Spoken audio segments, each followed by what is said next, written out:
Bonjour à tous, j'espère que vous allez bien. Je suis très content d'être là et je suis très content de vous partager ce que j'ai reçu.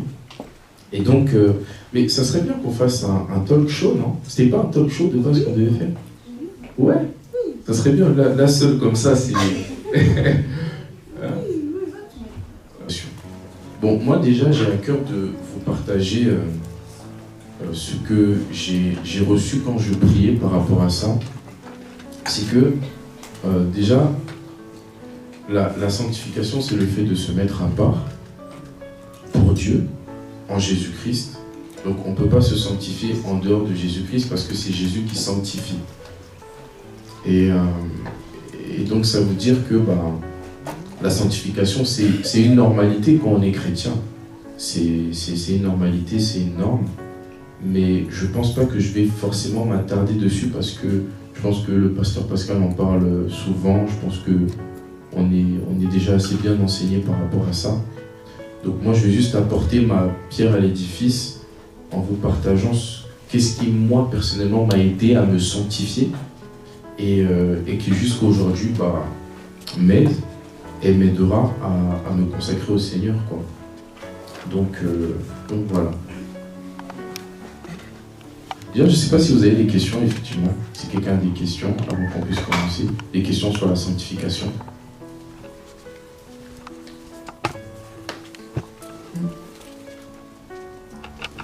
Personne n'a de questions? Il y a une question.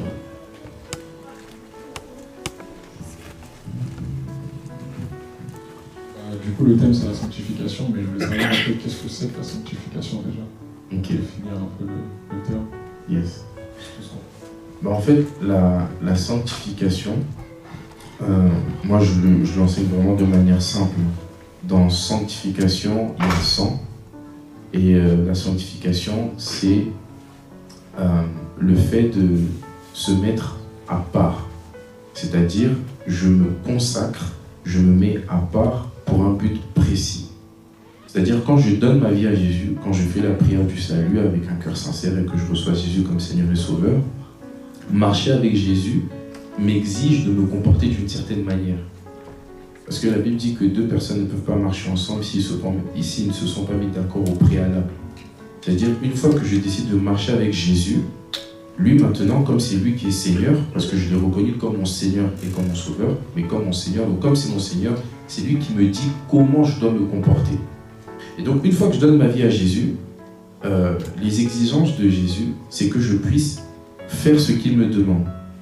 Et ce que Jésus nous demande de faire, c'est écrit dans la parole de Dieu, ne pas voler, ne pas mentir, fuir l'impudicité, etc., etc. Mais il y a un problème. Le problème, c'est que, un problème entre guillemets, c'est que dans l'ordre que Jésus nous a donné, il y a la chair qui est en nous. Et c'est la chair, la Bible dit qu'elle est rebelle à Dieu. Elle ne peut même pas se soumettre à Dieu. C'est-à-dire qu'on ne peut pas sanctifier notre chair. Impossible. La chair, elle se crucifie. Et donc, pour vivre une vie de sanctification, on a besoin du Saint-Esprit qui nous sanctifie et qui nous aide à nous sanctifier. Mais par contre, je finis avec ça, c'est que pour se sanctifier, il faut être saint d'abord. C'est-à-dire, on n'essaye pas d'être saint. Un chrétien est saint et il prouve qu'il est saint en se sanctifiant. C'est-à-dire, tu donnes ta vie à Jésus, il te lave par ton sang, donc tu deviens une nouvelle créature. C'est pourquoi on dit quiconque est en Christ est une nouvelle créature, les choses anciennes sont passées, voici toutes choses sont devenues nouvelles. Donc une fois que je donne ma vie à Jésus, je suis déclaré saint. Je suis saint, saint, saint, irréprochable, sans tache, ni ride, etc. Mais par contre, je dois démontrer ce que je suis par ce que je fais, par les actes que je pose. C'est pour ça qu'un chrétien n'essaye pas de se sanctifier. Un chrétien se sanctifie.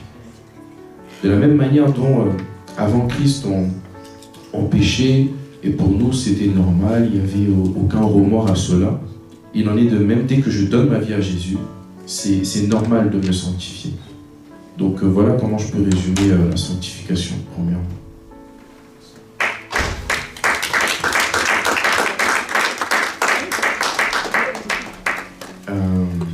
Est-ce qu'il y a d'autres questions?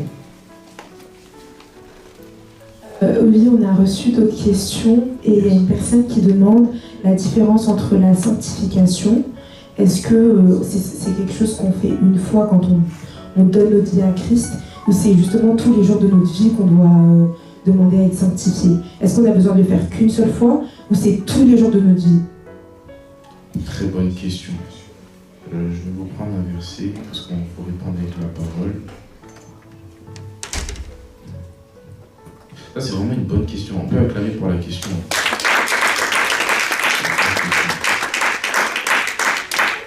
Alors, la Bible nous dit, dans le livre de... C'est dans Matthieu, mais je vais chercher la version qui m'importe. Dis avec moi, tous les jours. Tous les jours. Yes. Alors, la Bible dit, dans le livre de Luc 9, verset 23, puis il dit à tous, donc Jésus il parle à ses disciples qui comme à leur habitude, lui posent une question et il dit, si quelqu'un veut me suivre, si quelqu'un veut venir après moi, donc si quelqu'un veut me suivre, qu'il renonce à lui-même et qu'il se charge chaque jour de sa croix et qu'il me suive. Donc oui, effectivement, c'est chaque jour. Je dirais même chaque seconde, chaque millième de seconde, en tout temps. Et c'est la raison pour laquelle la vraie sanctification, c'est celle des pensées. Parce que pour se sanctifier tout le temps, comme on pense tout le temps, on réfléchit tout le temps, l'activité qui fonctionne continuellement, c'est la pensée. Et donc la sanctification, qu'on dit tous les jours, c'est se sanctifier d'abord en pensée. Parce que avant de faire, je pense. Donc si je me sanctifie en pensée, les actes que je vais poser seront des actes sanctifiés. Donc quand il dit tous les jours, en fait, il est en train de dire par là qu'il faut d'abord commencer par se sanctifier dans la pensée. Une fois que je suis né de nouveau, etc., je dois chercher à renouveler mon système de pensée. Exemple, moi, c'est difficile de dire des choses comme ça devant sa famille. Mais moi, quand j'étais dans le monde, j'avais des copines, maman. Et donc, quand t'es pas chrétien, que t'es né dans une famille chrétienne, gloire à Dieu, mais que tu n'as pas rencontré le Seigneur, bah, ça ne t'empêche pas de... C'est Jésus qui sauve, quoi. C'est pas la religion qui sauve. Donc ça ne m'a pas empêché d'avoir des relations dans l'impudicité. Mais par contre, quand je rencontre le Seigneur Jésus-Christ, à partir de ce moment-là, j'adhère à un nouveau royaume. Je suis passé du royaume des ténèbres au royaume de la lumière. Et comme je passe au royaume de la lumière, je dois comprendre quel est leur système de pensée. Comment eux, ils pensent dans le royaume des cieux.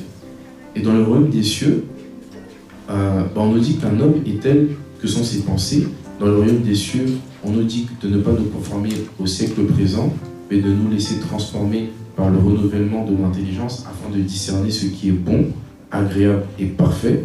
Donc ça veut dire que quand je donne ma vie à Jésus, là je dois chercher comment est-ce que ma nouvelle famille pense. C'est-à-dire comment est-ce que le Père, le Fils, le Saint-Esprit veulent que je puisse me conduire sur cette terre. Et à partir de ce moment-là, c'est là où je lis la parole de Dieu pour connaître quelle est ma nouvelle identité. Et donc, je répondrai à la question tous les jours.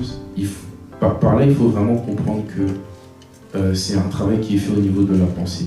Mais je vais approfondir un peu plus tard ce que je veux dire. Mais là, c'est ça que je peux répondre. Merci beaucoup pour ta réponse, en tout cas. On a beaucoup approfondi. On avait une autre question. Yes. Est-ce que la sanctification suffit dans la vie d'un jeune? Je n'ai pas bien compris la question. T'as compris, toi? Oui. Dans le sens où, est-ce que le fait de vivre une vie de sanctification suffit dans la vie d'une jeune? Ok. Je ne sais pas si c'est plus clair pour toi. Est-ce que ça suffit à quel niveau? Dans la foi, au niveau de sa marche. Ouais. Bah, je dirais que déjà la question peut laisser supposer la sanctification, déjà, c'est obligatoire. C'est obligatoire. Parce que c'est le minimum qu'on puisse faire pour remercier ce que Jésus, pour dire merci à ce que Jésus a fait pour nous. C'est-à-dire, il nous délivre du péché, il est mort à cause du péché, mais une fois que je suis sauvé, j'arrête avec le péché. Je ne vais pas continuer à faire c'est la raison pour laquelle il a été crucifié. Ça, c'est-à-dire, même un païen peut comprendre ça, c'est vraiment logique. Mais encore une fois, je vais vraiment approfondir ma pensée tout à l'heure. Mais sinon, la sanctification, pour un jeune, être jeune, c'est pas un prétexte pour ne pas se sanctifier. Amen. Ouais. Être jeune, ce n'est pas un prétexte pour ne pas se sanctifier. D'ailleurs, je dirais même que c'est plus facile pour un jeune de se sanctifier.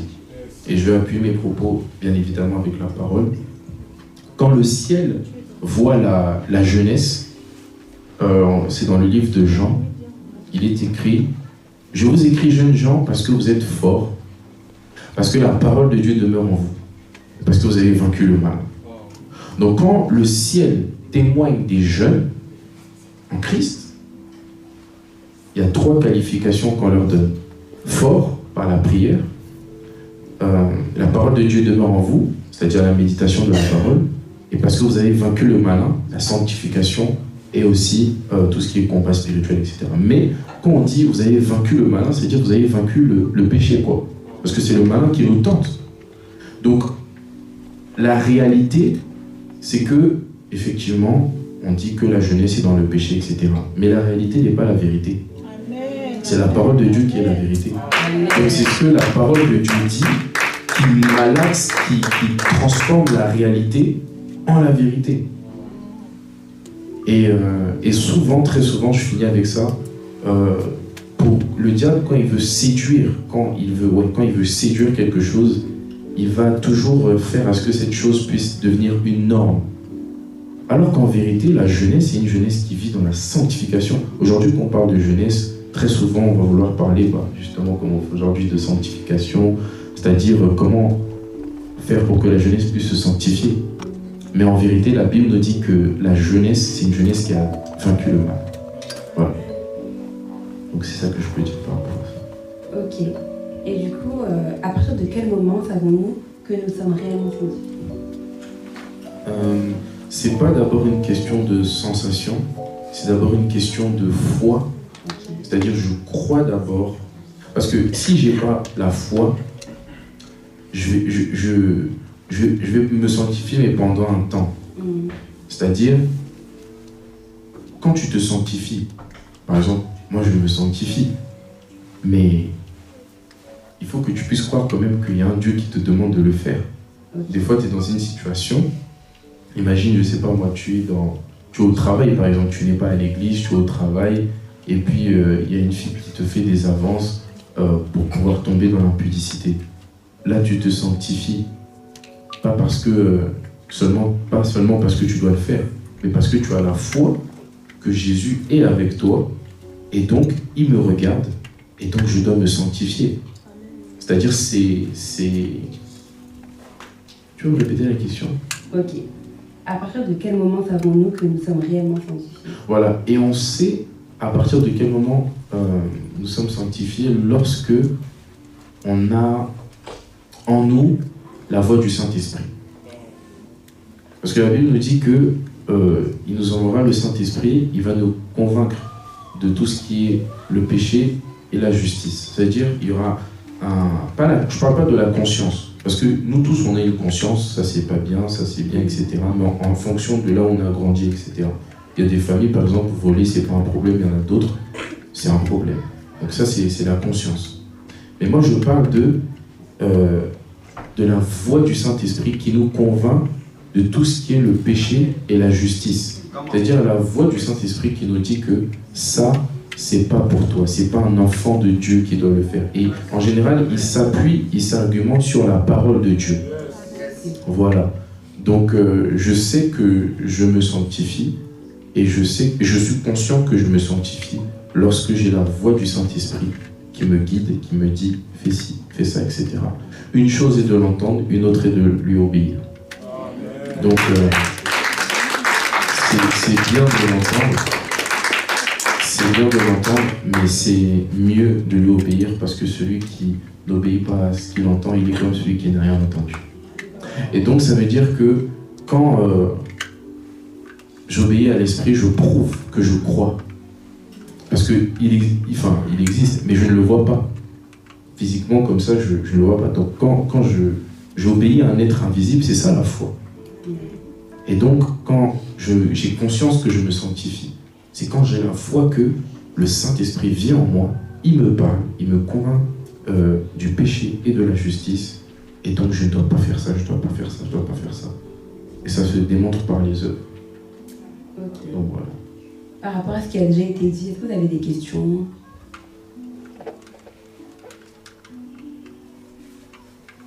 T'as une question? Moi j'en ai plus, mais il a dit de l'approfondir, je pense que j'allais dire en fait comment renouveler son intelligence de manière pratique. C'est-à-dire vraiment dans quel acte poser, qu'est-ce qu'il faut faire. Bonne question. Il faut vraiment, comme on le fait, payer le prix de lire la Bible, de s'exposer à la parole de Dieu. Mais vraiment, là où moi je voulais approfondir justement aujourd'hui, c'est Jean 7, verset 37. Jean 7, verset 37. Pardon. Non, je t'écoute. Ah, ok. Qui nous dit, Jean 7, verset 37. Non, plutôt verset 33. Jésus dit, « Je suis encore avec vous pour un peu de temps, puis je m'en vais vers celui qui m'a envoyé. Vous me chercherez et vous ne me trouverez pas. Et vous ne pouvez venir où je serai. » Sur quoi les Juifs dirent entre eux, « Où ira-t-il? Que nous le trouverons où ira-t-il que nous ne le trouverons pas? Ira-t-il parmi ceux qui sont dispersés chez les Grecs et enseignera-t-il chez les Grecs? Que signifie cette parole qu'il a dite? Vous me chercherez et vous ne me trouverez pas. Et vous ne pouvez venir où je serai. Le verset qui nous intéresse. Le dernier jour, le grand jour de la fête, Jésus se tenant debout s'écria, « Si quelqu'un a soif, qu'il vienne à moi et qu'il boive. Celui qui croit en moi, des fleuves d'eau vive couleront de son sein, comme dit l'Écriture. » Il dit cela de l'Esprit que devaient recevoir ceux qui croiraient en lui, car l'Esprit n'était pas encore donné parce que Jésus n'avait pas encore été glorifié. Donc, le facteur indispensable de la sanctification, c'est la grâce. C'est-à-dire, Pierre savait qu'il ne devait pas renier Jésus. Pierre aimait Jésus. Quand tu lis la Bible, Pierre aimait Jésus. Ça se voyait. Peut-être qu'il était empirique, mais il aimait Jésus, ça se voyait. Mais parce qu'il n'y avait pas encore l'Esprit de Dieu, il n'a pas pu tenir son engagement devant la femme qui lui a demandé « Est-ce que tu étais avec lui ?» Donc tu peux connaître la Bible, prier « Chaleria », parler en langue nigérienne, mais sans le facteur grâce, c'est impossible.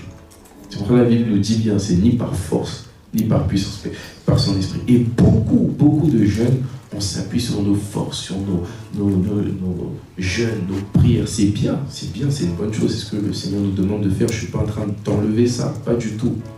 Mais le facteur grâce, c'est un élément indispensable. Et justement, c'est quand on reconnaît notre faiblesse qu'on devient fort à un niveau comme pas possible. Quand tu reconnais ta faiblesse devant Dieu face au péché, tu deviendras fort à un niveau que tu n'as même pas été. C'est-à-dire, en fait, justement, tu es tellement faible, tu reconnais tellement ton incapacité, que là, Dieu se dit, mais si c'est pas moi qui le fais, il ne pourra rien faire. Mais en même temps, Dieu voit que tu connais la Bible, que tu pries, etc., etc., mais qu'en même temps, tu le supplies. C'est-à-dire, là, Dieu se sent invité, Dieu se sent concerné, et Dieu se sent dans l'obligation de faire quelque chose. Sinon, il sait que tu n'y arriveras pas. Et c'est pourquoi Jésus dit ici, si quelqu'un a soif, qu'il vienne à moi et qu'il boive. Ça veut dire, j'ai soif de l'esprit. À ce moment-là, il ne parle pas de lui, il parle de l'esprit, c'est-à-dire son esprit, toujours lui. Et c'est pour ça, au début, il dit qu'il y a un temps où il sera là, mais un autre temps où il ne sera plus là. C'est-à-dire, physiquement, il va être enlevé, placé à la droite de Dieu le Père. Mais à la fin, on nous dit que, c'est dans le verset 38, dans le verset 39, il dit cela de l'esprit que devaient recevoir ceux qui croiraient en lui, car l'esprit n'est pas encore donné, parce que Jésus n'a pas encore été glorifié. Donc quand Jésus parlait de cette soif qu'on doit avoir envers lui, il parlait de son esprit. Parce que si je dois avoir soif de Jésus, et que Jésus vit en Israël, donc je dois prendre mon billet d'avion, aller en Israël, etc., pour le rencontrer, c'est compliqué. Mais l'esprit a la capacité d'être dans chacune de nos chambres au même moment, au même instant, au même endroit, à X heures. Donc à ce moment-là, il parlait en fait de la soif qu'on doit avoir envers son esprit, qui nous rend forts, qui nous rend inébranlables, qui nous rend irrésistibles, qui nous rend affermis en lui. Et donc, c'était ça en fait mon message concernant la sanctification. C'est faites en tout temps par l'esprit toutes sortes de prières et de supplications. Supplier Dieu, implorer Dieu, implorer Dieu. Vraiment, j'ai compris ça fait 2 ans que je suis en Christ, ça va faire ma 3e année là. Et du haut de mes 2 ans dans le Seigneur, j'ai quand même expérimenté des choses intéressantes. J'essaie de me sanctifier par ma force. Il y a eu des faillances. J'essaie de me sanctifier par mes prières, par mes jeûnes. Il y a eu des faillances. Mais quand j'ai compris ça, c'est-à-dire avoir soif de la grâce, des compassions de Dieu pour qu'il me soutienne, il n'y a eu aucune faillance. Ouais. Parce que là, c'est plus moi qui fais des efforts. C'est plus moi qui vis. Mais c'est Christ qui vit en moi. Pourquoi? Parce que je reconnais que je ne peux pas. Donc, c'est comme si je m'abandonne en fait. Et là, c'est lui-même qui prend le contrôle. Et ça devient facile, facile, facile. Je ne dis pas que les tentations restent les mêmes. Les luttes restent les mêmes. Mais la capacité de tenir shift, augmente, se décuple. Parce que celui qui est en moi est plus fort que celui qui est dans le monde. Donc, si c'est lui qui vit en moi, il n'y a rien qui pourra, aucune tentation pourra tenir devant moi. Si j'applique ce verset-là.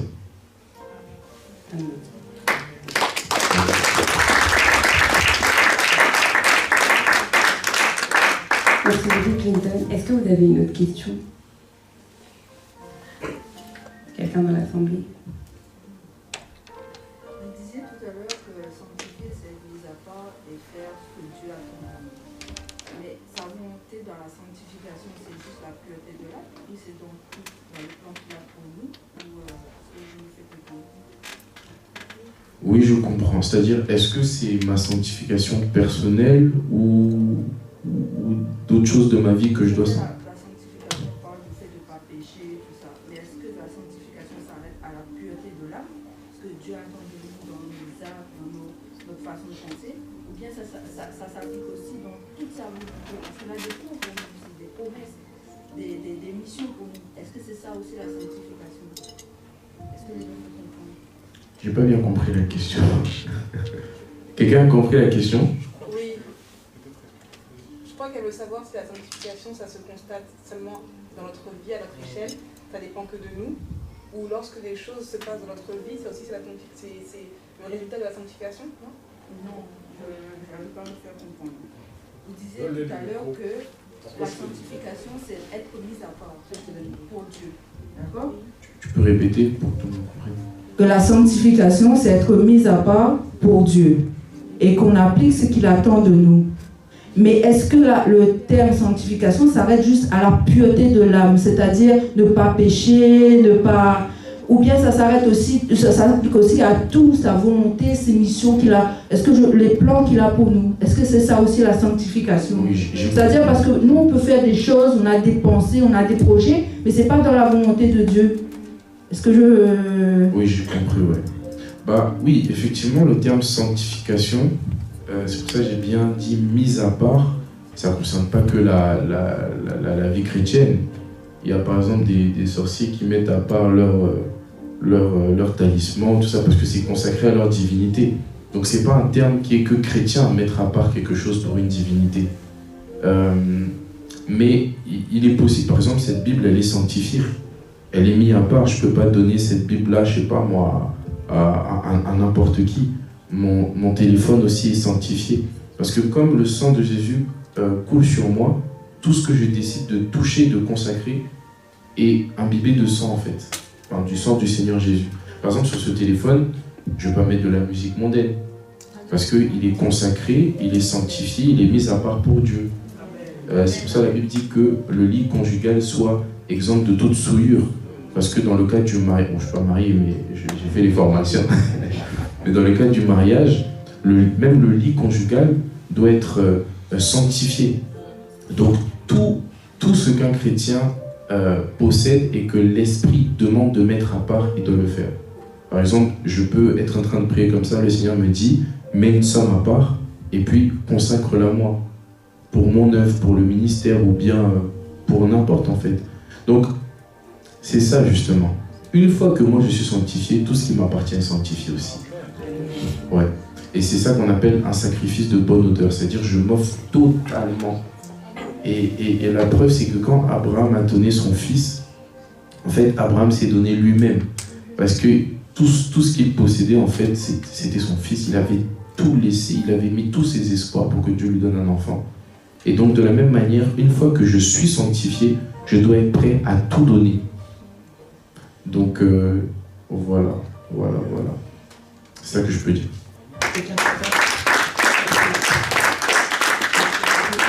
Vous avez encore des questions? Moi, j'ai une question pour toi, Clinton. Yes. Y a-t-il des difficultés à vivre une vie de sanctification dans notre ère actuelle? Oui. Clair. Net et précis. Je vais développer ce que Bah déjà, le niveau de tentation n'a jamais été aussi élevé. Non, c'est-à-dire, avant, quand j'écoute mes pères dans la foi, ils nous disaient qu'avant, c'est-à-dire, quand tu tombais dans le péché, c'est toi qui allais vers. Mais maintenant, c'est le péché qui vient vers toi. C'est-à-dire, tu peux être comme ça sur YouTube, et puis tu as une pub et qui vient te... Et je dis, mais attends. C'est-à-dire, c'est même pas toi qui va, c'est le péché qui vient et assaillit de toutes parts. Vraiment dire que non, ça c'est se voiler la face. C'est vraiment se voiler la face. Tu es sur YouTube comme ça, pareil, tu entends une pub, vous êtes pauvre, vous voulez de l'argent, rejoignez ma formation, etc. C'est-à-dire des propositions de cupidité, de comparaison, de rivalité, c'est-à-dire le monde vraiment est sous la puissance du malin, je pense comme il ne l'a jamais été. Et ça s'est accentué à cause de la mondialisation, de l'internet, des réseaux sociaux, de TikTok, de Instagram, de Snap, etc. etc. Donc, oui, la réponse est oui. Mais que faire pour pouvoir remédier à cela? Il faut être sage. Là, par exemple, je sors d'une retraite où j'ai supprimé tous mes réseaux sociaux pour me consacrer à la prière, aux jeunes, etc. Et j'ai remarqué que le niveau de combat au niveau de la tentation a considérablement diminué. Je dis, mais qu'est-ce qui s'est passé? Et là, je me suis rendu compte que mon téléphone était une porte terrible pour ma sanctification. Et moi qui voyais mon téléphone comme un objet métallique, je l'ai pris au sérieux, je le prends maintenant au sérieux, à un niveau où vous n'avez pas idée. Ça veut dire, ce téléphone-là peut emmener quelqu'un au paradis et peut emmener quelqu'un en enfer. Moi, j'ai été converti en écoutant des prédications sur mon téléphone. Pasteur Marcelo, j'écoutais, et boum, j'ai été converti. Mais ce téléphone aussi est une porte d'entrée terrible, notamment par la pornographie. Il y a des gens aussi qui... C'est-à-dire, c'est une porte en fait. Et parler de la sanctification dans ce contexte-là, dans ce temps moderne, sans parler du téléphone, c'est une erreur. Je dis pas qu'il est mauvais. Le téléphone, c'est bien, je prêche dessus, je fais beaucoup de choses dessus par la grâce de Dieu. Mais il faut le prendre avec beaucoup de discernement. Beaucoup de discernement. Et surtout, moi je prie pour que Dieu me dise quoi faire avec mon téléphone. Il y a des applications que j'ai supprimées. Il y a des personnes que j'ai bloquées aussi, parce que leur contenu n'allait pas avec mes convictions. Donc, le niveau de tentation a augmenté, mais ça n'enlève pas la capacité à se sanctifier. Le niveau de tentation a augmenté, mais la Bible nous parle du reste, c'est-à-dire des gens qui n'ont pas fléchi les genoux devant Baal. Oui, dans les derniers temps, la charité du plus grand nombre se refroidira, etc. Les hommes seront fanfarons, amis de l'argent, orgueilleux, etc. Tout. Mais ça n'empêche que Dieu ne peut pas me demander quelque chose qui est impossible. Amen. Bah oui, si Dieu me dit que celui qui persévérera jusqu'à la fin sera sauvé, donc il y a la grâce d'être persévérant, endurant. Cette grâce est disponible, mais il faut la vouloir. Et comme je disais un jour, je finis avec ça, comme le disait un jour un frère, il me disait qu'il faut être humble, honnête, enfin, 3 qualités, l'humilité, l'honnêteté et l'amour. Il disait, l'humilité, c'est le fait de reconnaître que je peux tomber. L'honnêteté, c'est le fait de reconnaître que je suis tombé. L'amour, c'est le fait de reconnaître que je peux être relevé par la grâce de Dieu. Donc, quand je veux me sanctifier, je ne dois jamais oublier que Dieu est de mon côté. C'est-à-dire, la sanctification, ce n'est pas un Dieu qui me pointe du doigt comme ça et qui me dit « sanctifie-toi ». Non. C'est un Dieu qui est de mon côté et qui m'aide à me sanctifier. Donc, à partir de ce moment-là, je ne peux pas voir Dieu comme un accusateur. Le diable le fait déjà très bien. Donc, Dieu, plutôt, est cette personne qui va m'aider à me sanctifier. Et pourquoi je dis ça? Parce que beaucoup, dès qu'on parle de la sanctification, se sentent culpabilisés, vont penser à des péchés qu'ils ont faits, que ce soit au meurtre, l'avortement, l'impudicité, le vol, l'escroquerie, etc. Non. Dieu, quand il nous demande de nous sanctifier, en fait, il est en train de dire « Repose-toi sur mon esprit qui habite en toi pour le faire. » Parce que dès que Dieu nous donne une instruction, en vérité, il est en train de nous dire « Va dans la présence, chercher la capacité pour pouvoir parvenir à faire ce que je t'ai demandé. » Donc voilà.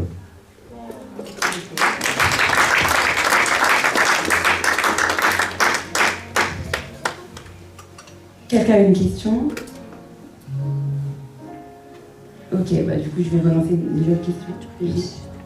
Est-ce que le fait de ne pas être dans la sanctification fait de nous des pécheurs? Bonne question. Alors, la Bible nous dit que car tous ont péché et sont séparés de la gloire de Dieu. La Bible dit aussi que nous sommes pécheurs. La Bible nous dit que nous sommes aussi saints. Donc, est-ce que je suis saint? Est-ce que je suis pécheur? Parce que des fois, je me sanctifie et du coup, ça veut dire que je suis saint, mais des fois, je pêche. Est-ce que ça veut dire que je suis pécheur? Et du coup, des fois, on s'y perd. Et le truc, c'est quoi? C'est que aucun de nous va aller au ciel par ses propres actions, par sa propre sanctification. Ça ne veut pas dire, parce que souvent quand c'est comme ça, voilà, on sait qu'il y en a qui disent « Ah, c'est carré, je fais ce que je veux maintenant. » Non. Parce que je démontre que je suis saint par mes œuvres. Mais mes œuvres ne me rendent pas saint parce que je suis déjà saint. Amen. Amen. Amen. Voilà. Ce que je peux rajouter par rapport à ça, c'est que le problème, c'est pas de tomber. Le problème, c'est pas le péché. Le problème, c'est d'être à l'aise avec ça. Tu peux tomber, mais pendant que tu tombes, tu dis « Ah Seigneur, j'ai pas envie de le faire. Accorde-moi la grâce, soutiens ma foi, soutiens-moi. J'ai la volonté, mais je n'ai pas la capacité. » J'ai le désir, mais la capacité me vient de toi. Pourtant, quand tu fais cette prière, tu es en train de tomber. Mais Dieu voit que tu as la volonté d'y arriver. À ce moment-là, Dieu ne peut pas te juger. Parce que l'homme est pécheur, il pêche. Mais un cœur qui soupire, ça c'est rare. Et donc, un jour, je parlais avec un de mes grands frères et il me disait que tu sais que quelqu'un qui lutte avec la masturbation, mais qui dans son cœur, chaque jour soupire pour que Dieu lui en délivre, il est chrétien, il lutte avec ça, mais il soupire, Seigneur, délivre-moi. Il m'a dit, tu sais que si Jésus revient, il va au ciel. Je dis, quoi? Je dis, mais non, mais là, il pêche. Mais il me dit, mais même quand tu convoites une sœur dans ta pensée, tu as péché. Quelle différence y a-t-il entre lui et... C'est quoi? C'est le niveau du péché. Péché, c'est le péché.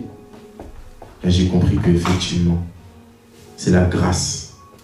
Nous tous, quand on sera devant le Seigneur Jésus, on va incliner notre tête, on va dire merci Seigneur. Parce que c'est par ta grâce, c'est par ton sang, c'est par tes compassions que je suis ici devant toi. Mais cette notion de soif-là, de désir, c'est ça qui fait la différence. Deux personnes peuvent être en train de faire le même péché.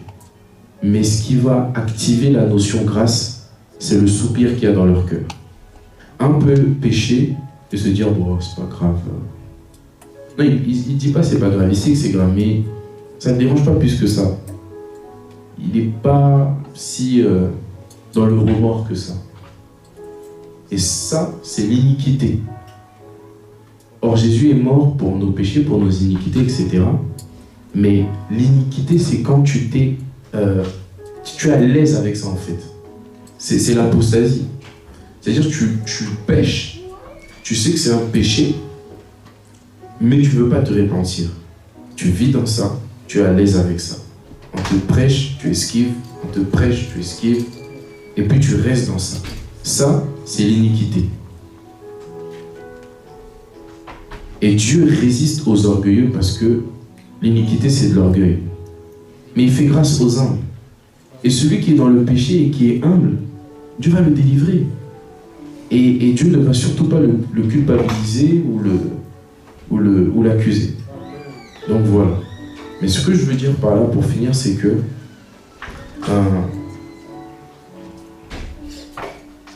mon frère, c'est possible de se sanctifier. C'est possible de vivre une vie de sanctification. C'est possible de dominer sur le péché. C'est possible d'être totalement libre de tout ce qui t'empêchait d'aimer Dieu. Dieu a dit l'Éternel avait dit à Pharaon, laisse partir mon peuple afin qu'il me serve. Donc, le service, tu veux être affranchi du péché, libre du péché. Mais il y a des choses qui permettent à ce que cette volonté soit accentuée. Lorsque tu veux être délivré pour servir Dieu. Laisse partir mon peuple, c'est-à-dire laisse partir mon peuple pour qu'il me serve. Il y a des dimensions de consécration, de délivrance que tu ne pourras jamais expérimenter si au-dedans de toi tu n'as pas envie de servir Dieu. Si au-dedans de toi tu n'as pas envie d'être agréable à Dieu. C'est-à-dire, tu veux te sanctifier, mais pourquoi? Parce qu'on est tous motivés par quelque chose.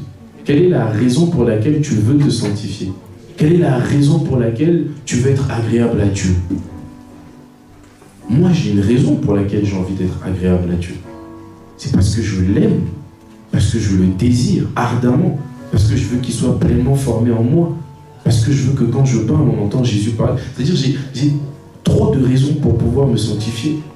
Et donc, c'est-à-dire la niaque, la rage que j'ai pour le faire est différente de quelqu'un qui veut se sanctifier parce qu'il en a marre de pécher. C'est pour ça qu'il dit, celui qui a soif, qu'il vienne et qu'il boive. Ensuite, il donne quelque chose qui peut motiver la soifée. Et des fleuves d'eau vive jailliront de ton sein. Voilà. Amen.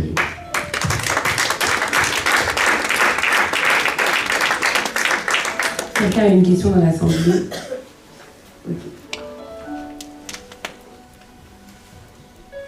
Du coup, pour rebondir un peu par rapport à ce que tu as dit, moi j'aimerais qu'on puisse connaître en tant que jeunes surtout, quelle méthode pourrions-nous adopter justement pour garder la sanctification? Ah mais très bonne question. Conserver la sanctification. Déjà, il faut croire que c'est possible. Moi je crois que je ne vais pas aller en enfer. Je crois que j'irai au ciel. Je crois que actuellement j'ai 21 ans, mais je crois que je vais mourir chrétien. Je crois que je ne vais jamais retourner dans le monde. Je crois que je ne vais jamais rétrograder. Ta façon de dire amen me dérange un peu.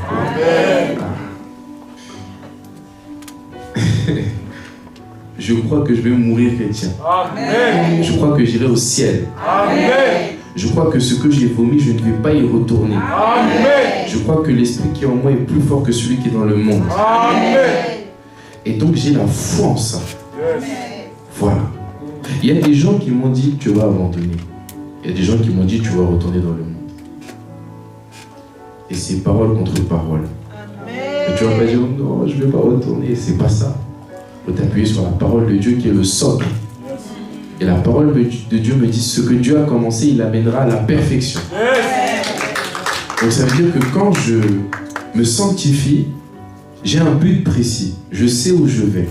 Je ne frappe pas comme battant l'air, je ne me sanctifie pas en cascadant. Non. Je sais que j'ai un ami qui est avec moi, qui veille sur moi. Et d'ailleurs, le niveau de tentation qu'on expérimente est canalisé par le Saint-Esprit. Parce que la Bible dit que nul ne peut être tenté au-delà de ses forces. C'est-à-dire même quand on est tenté, en vérité, c'est ce que Dieu laisse passer pour pouvoir nous former, nous affermir, nous construire, etc. etc. Et donc ça veut dire que je sais que ce qui vient vers moi, toutes les tentations qui viennent vers moi sont supportables. Sont supportables. Et ça veut dire que je ne vois plus la tentation comme une tentation, mais comme un moyen de prouver à Dieu que je sais qu'il peut me délivrer de toutes les tentations. Voilà.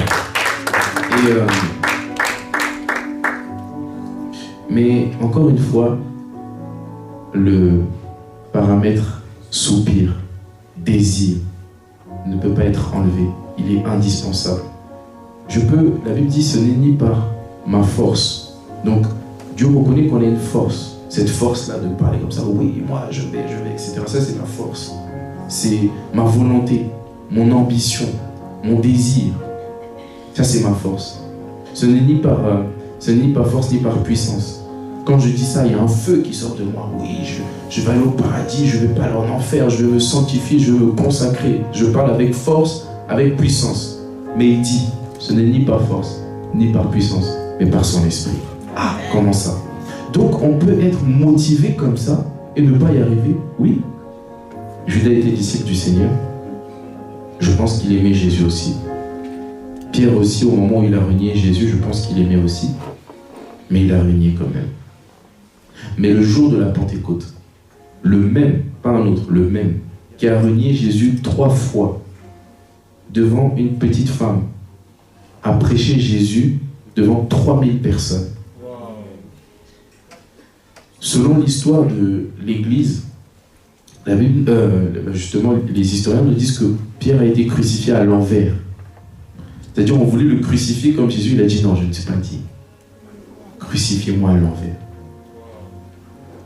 Pierre, si toi tu l'avais vu renier là, tu allais déjà mettre une croix sur lui. Mais le même Pierre, on veut le tuer.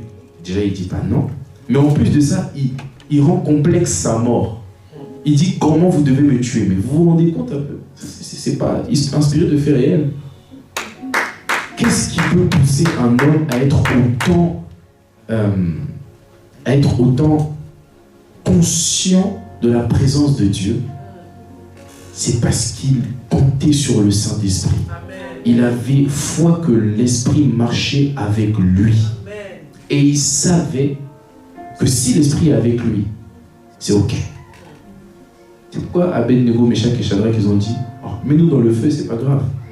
Il y avait le 4e homme avec lui. Parce que le facteur grâce c'est un feu intérieur. Le facteur grâce, c'est un feu intérieur. Qui ressent un feu intérieur? Honnêtement, un feu intérieur. Vous voyez ce feu-là, il est apte à s'éteindre. La nature d'un feu, c'est de s'éteindre. Donc ce feu que tu ressens en permanence là, il est apte à s'éteindre. On peut souffler dessus, il s'éteint. La mer peut venir, il s'éteint aussi. Donc c'est un feu, ce feu que tu ressens, tu dois le garder. Ok. Pour ceux qui ne le ressentent pas, il peut être allumé. Ok. Mais ce feu-là, c'est ça, ce qu'on appelle le désir ardent. Voilà. C'est ça qu'on appelle le désir ardent. C'est-à-dire en toi, en permanence, chaque jour, comme on l'a vu tout à l'heure, tu as envie de mourir à toi, de vivre par l'esprit. C'est-à-dire, tu soupires en permanence. En permanence. C'est-à-dire, même si tu pries pas avec ta bouche, il y a un feu qui te dévore à l'intérieur. Ouais. Et quand tu as ce feu-là, c'est-à-dire, c'est ça qu'on appelle le soupir. C'est-à-dire, tu es toujours dans l'insatisfaction, tu veux toujours plus. Genèse 32, verset 24. Jacob demeura seul. Qui est Jacob? Il a volé la bénédiction de son frère. C'était un escroc, un voleur. Et il allait partout. Rien ne marchait. Mais vous allez voir que dans le comportement que Jacob a eu à Bethel, on voit que Jacob avait un feu. Écoutez, je lis la parole de Dieu. On peut mettre « Esprit de Dieu, règne, règne, oh my esprit. » Jacob demeura seul.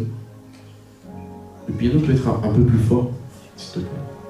Jacob demeura seul avec un homme.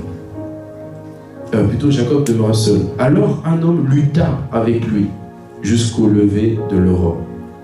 Voyant qu'il ne pouvait le vaincre, cet homme le frappa à l'emboîture de la hanche. Et l'emboîture de la hanche de Jacob se démit pendant qu'il luttait avec lui. Il dit, « Laisse-moi aller, car l'aurore se lève. » Et Jacob répondit, « Je ne te laisserai point aller, à moins que tu ne m'aies béni. » Il lui dit, « Quel est ton nom ?» Il répondit, « Jacob. » Il dit encore, « Ton nom ne sera plus Jacob, mais tu seras appelé Israël, car tu as lutté avec Dieu et avec des hommes, et tu as été vaincu. » Donc dans la parole de Dieu, on a un homme qui avait un feu à l'intérieur de lui. Il avait volé la bénédiction de son frère et rien ne marchait dans sa vie. Et un jour, il s'est retrouvé dans une grotte à Bethel. Et lorsqu'il était dans cette grotte, un ange lui apparaît, qui était la représentation de Dieu. Et quand il est dans cette grotte, l'ange est venu pour faire je ne sais quoi. Vous savez ce que Jacob a fait? Cet ange est venu faire ce qu'il avait à faire. Et puis, quand l'ange finit de faire ce qu'il a fait, qu'est-ce qu'il fait? Il repart. Pendant que l'ange repart, il sent quelqu'un le tirer. L'ange veut partir, il sent quelqu'un le tirer comme ça. Et puis il se retourne. Il voit Jacob comme ça. Comme la femme à la perte de sang. Il voit Jacob en train de tenir le pan de la robe de l'ange. Et regardez ce que Jacob dit. Plutôt, regardez ce que l'ange dit. Un ange, hein? Laisse-moi aller. C'est-à-dire, cet ange, ce n'est pas un démon qui a bloqué cet ange. C'est Jacob. Qui est Jacob? Un assoiffé. Quelqu'un qui avait le même feu que tu as dit que tu as. Et quelqu'un qui a le feu que tu veux avoir. Regarde comment il a bloqué cet ange. 1 heure, 2 heures, non. Toute la nuit. Écoutez, Jacob demeura seul. Alors un homme lutta avec lui jusqu'au lever de l'aurore. Voyant qu'il ne pouvait le vaincre, cet homme le frappa à l'emboîture de la hanche. Cet ange-là s'est battu avec un homme. Imagine ça. Un ange, un jour, s'est battu avec un homme. Quelle est la raison de leur bagarre? La soif. La soif. La soif, c'est vouloir à l'intérieur de moi ce qui est à l'extérieur de moi. Et ça, c'est ça qu'on appelle le feu Et écoute ce qui s'est passé après. L'ange a dit à Jacob, laisse-moi, laisse-moi. Jacob ne voulait pas le laisser. Car l'aurore se lève. Et Jacob répondit, je ne te laisserai point aller. Jacob était ferme dans sa décision. Il a dit, Seigneur Jésus, regarde ma vie. Regarde ma vie. Rien ne marche. Et toi tu es là et tu veux que je te parle. Non Seigneur, change ma vie. Et justement ce feu-là qui va t'aider à te sanctifier, c'est ça qu'on appelle la soif. Dieu ne peut pas délivrer quelqu'un qui prie, oh Seigneur, Éternel, mon roi, mon Dieu, délivre-moi parce que tu sais, bon, c'est compliqué, le péché, tout ça. Voilà. Mais il voit quelqu'un à côté. Seigneur, délivre-moi toute la nuit. C'est ça que Jacob a fait, veiller de prière dans une grotte. Toute la nuit, il a prié. Délivre-moi. Et tu sais quelle était sa prière? Change mon nom. C'est-à-dire change mon identité spirituelle. Change qui je suis. J'ai des voix qui me parlent et me disent que je suis un impudique, un fornicateur, un menteur, une prostituée. Et il entend ces voix qui lui collent une identité. Et Jacob, toute la nuit, sa seule prière c'était change mon nom. Parce que quand l'ange a répondu à Jacob, il a dit quel est ton nom? Pourquoi il lui a posé cette question? Parce que pendant qu'il l'a attrapé, il disait quoi? Change mon nom, change mon nom, change mon nom, change mon nom, change mon nom, change mon identité spirituelle. Et si tu changes l'identité spirituelle de quelqu'un, tu as changé toute sa vie. Parce que Jacob a désiré ardemment, il a eu ce qu'il voulait. Bartimée a crié, Jésus, fils de David.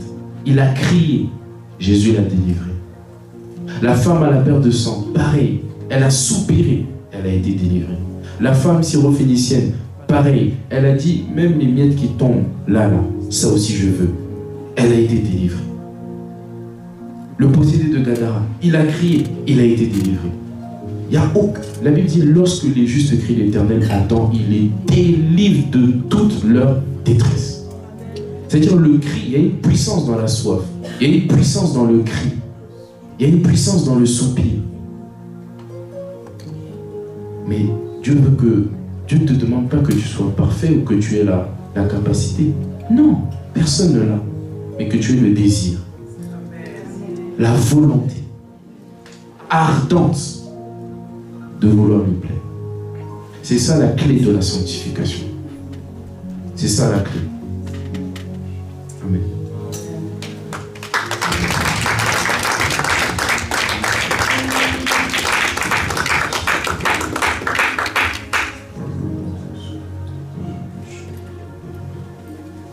T'as eu ta réponse à la question? Merci beaucoup, Clinton. Quelqu'un d'autre a une question à poser sur le sujet de la sanctification? Tu voulais tout à l'heure approfondir du coup sur la sanctification. Est-ce que c'est le moment pour toi de pouvoir aller au bout de ta pensée?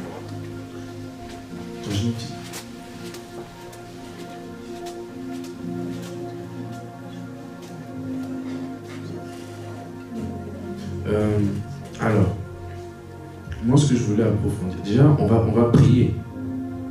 On va prier parce que la capacité nous est transmise dans la prière. Donc on peut parler comme ça, etc. Mais c'est dans la prière que le Saint-Esprit déverse son huile, déverse son onction, etc. Donc on va prier, ça c'est important. Mais avant qu'on prie, j'ai juste envie de te disposer à bien prier. Parce que la Bible dit, demandez, on vous donnera. Niveau 1. Cherchez, vous trouverez. Niveau 2. Frappez, on vous ouvrira. Niveau 3. Dans la prière, il y a plusieurs niveaux. C'est pas tout le monde qui veut changer de vie. Il y a des gens qui sont satisfaits, gloire à Dieu. Il y a des gens qui sont à l'aise, gloire à Dieu. On est ensemble. Mais il y a des gens qui sérieusement ont un problème avec le péché. Il y a des gens qui ont des vrais problèmes. Et Dieu existe. Dieu répond aux hommes. Dieu peut délivrer dans la prière. Mais il y a des types de prières qu'on appelle des prières de supplication. C'est pas demander, c'est pas chercher, c'est frapper. Insister, insister, insister, insister. Jusqu'à ce qu'on t'ouvre. C'est-à-dire, c'est prier jusqu'à ce que le ciel s'ouvre et que Dieu te délivre. Tu peux chercher, c'est bien. Tu peux plutôt demander, c'est bien. Tu peux chercher, c'est bien. Mais il y a des dimensions qui ne s'acquièrent uniquement lorsque tu frappes. Et c'est pas tout le monde qui veut frapper. C'est pas tout le monde qui désire ardemment être rempli du Saint-Esprit, marcher par l'Esprit, être poussé par le Saint-Esprit. C'est faux. Mais par contre, il y a des gens ici qui, au-dedans d'eux, sentent un feu qui a besoin d'être relâché. Et c'est ces personnes-là, qui attirent le regard de Dieu. Hier, j'étais en séminaire avec mes frères. Le prédicateur a dit, c'est pas tout le monde qui... Dieu n'est pas attiré par tout le monde. Dieu aime tout le monde, mais Dieu n'est pas attiré par tout le monde. Dieu est attiré par ceux qui le cherchent. Il dit, approchez-vous de moi et je vais m'approcher de vous. Il y a des gens qui ne s'approchent pas de Dieu. Ça ne veut pas dire que Dieu les a chassés, etc. Non. On est ensemble, tranquille. Mais il y a des dimensions où tu dois t'approcher de Dieu. Et Dieu s'approche de toi. Et Dieu te touche. Et tu es délivré. Amen. Et, oui. On va clôturer bientôt. Et justement, on va mettre ça en pratique. On va prier. Et notre prière, c'est juste que le Saint-Esprit nous fasse grâce. Que cette grâce dont j'ai parlé, la grâce d'être embrasé par un feu, la grâce d'être animé par un feu, puisse t'embraser. Et si tu désires être embrasé, le Seigneur veut le faire. Alors avec tes mots, commence à prier.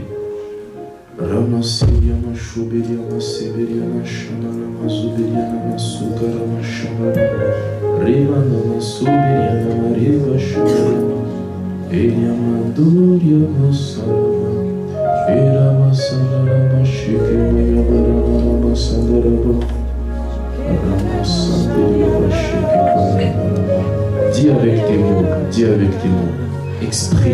Exprime ton cœur. Ouvre ton cœur au Seigneur Jésus-Christ. Ouvre ton cœur, ouvre ton cœur, ouvre ton cœur. Parle-lui. Dis-le-lui avec tes mots. Dis au Seigneur Jésus ce dont tu as besoin. Il a dit à Bartimée, qu'est-ce que tu veux? Le Seigneur te demande, qu'est-ce que tu veux? Qu'est-ce que tu veux? De quoi tu as besoin? Tu as besoin d'être délivré de quoi? De quoi as-tu besoin d'être délivré? Le Seigneur te pose la question. Il te pose la question. Qu'est-ce que tu veux? Ouvre-moi ton cœur. Ouvre-moi ton cœur, qui que tu sois. Ne regarde pas à ton voisin, à ta voisine. Oublie ton voisin et ta voisine. C'est toi et Dieu. C'est toi avec Dieu. C'est toi avec Dieu. Il dit dans sa parole, celui qui a soif, qui vienne et qui boive. Est-ce que tu veux boire? Est-ce que tu le désires? Est-ce que tu le désires?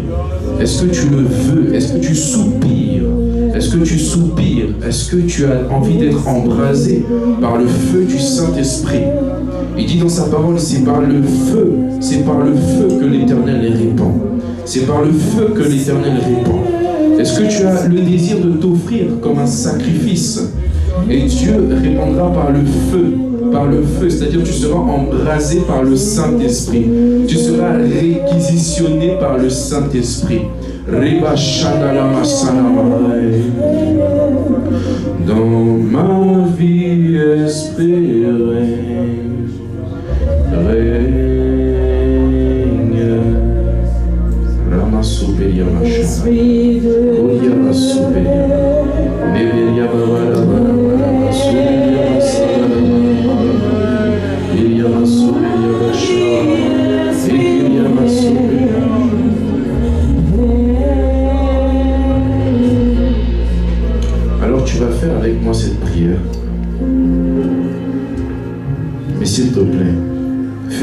sincèrement. Parce que Dieu a envie de te toucher sincèrement. Si dans ton cœur, il y a le désir de lui appartenir totalement, si tu as envie de t'abandonner à lui, tu vas faire cette prière avec moi. Et ce que le Seigneur te demande aujourd'hui, c'est juste d'être sincère.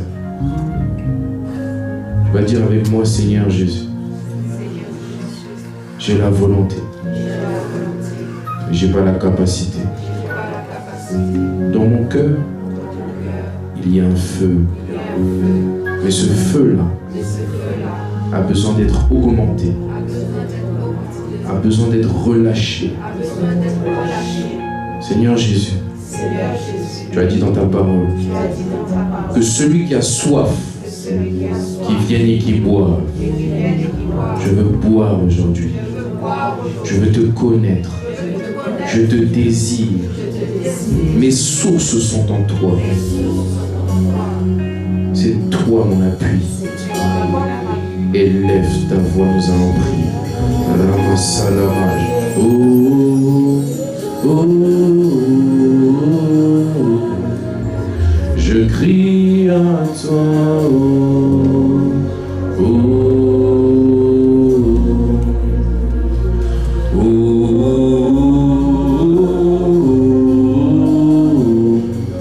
Je crie à toi, oh, Ramiria Mashana la Maseria, oh, Iriama la Maderia Masuria la Devarama. Je crie à toi, oh, Eya Mashane Anea. Soupire, cherche Dieu, cherche, frappe, cherche, pousse dans la présence de Dieu, pousse. Désire, cherche, pousse. Jésus est disponible, il est là, il te cherche. Okeria Masharia, Amariam de Seria la Sheria, Okeria Maseveria la Maroderia, Oraka, Amaria, Sheria, Omariela, Rani, Ekeria no Seria. Oh Seigneur, nous sommes désireux, nous te désirons, nous sommes assoiffés, comme Pierre, Jacques et Jean à la montagne. Nous te désirons, nous te cherchons, comme Jacob à Bethel. Oh Seigneur, réponds ta grâce, réponds ton feu. Il y a quelqu'un qui a soif, il y a quelqu'un qui frappe, il y a quelqu'un qui te cherche. Oh Ragiria, et Maria Seriama, réponds ton feu, réponds ta soif, réponds ton amour par le Saint-Esprit. Oh Keria Machaya, viens briser les chaînes. Il y a quelqu'un qui te désire, il y a quelqu'un qui a soif, il y a quelqu'un qui est désireux de toi. Oh Seigneur Jésus, je vais inviter toutes les personnes qui veulent plus de Dieu à venir devant. Je vais prier avec vous. Shalamarama, Iriama Salama, Iriama Salama,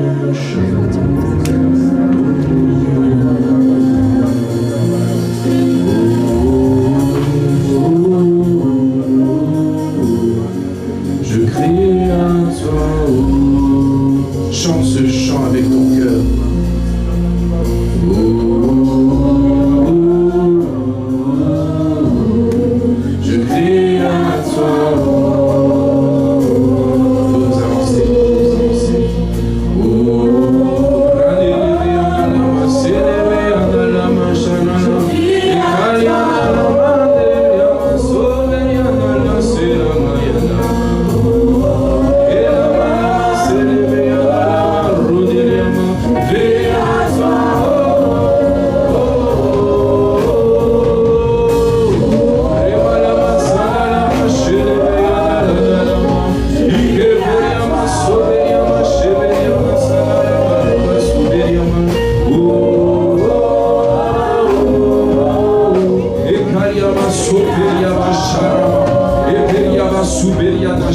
Merci pour tes compassions. Amen. On peut applaudir le Seigneur de notre place.